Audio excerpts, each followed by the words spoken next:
விற்பனை செய்யப்பட்ட காலாவதியான தின்பண்டங்கள் 17 கிலோ கெட்டுப்போன உணவுப் பொருட்களை பறிமுதல் செய்த உணவு பாதுகாப்புத்துறை அதிகாரிகள்.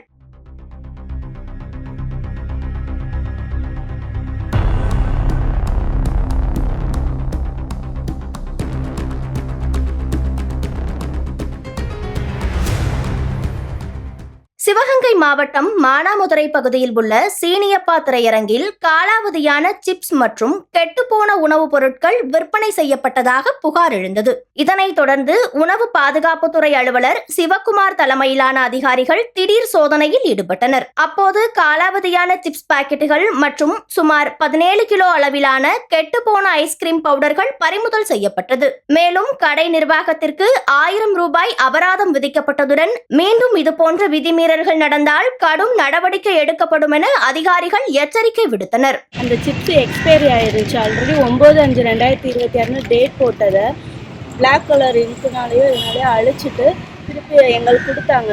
சரி, எக்ஸ்பைரி ஆனதை தெரியாம தான் கொடுக்குறாங்கன்றக்காண்டி திருப்பி நாங்கள் ரிட்டர்ன் பண்ணி எக்ஸ்பைரி ஆயிடுச்சுன்னு சொன்னோம். அதுக்கு அவர் வாங்கி போட்டுட்டு திருப்பி காசை ரிட்டர்ன் பண்ணிட்டாரு.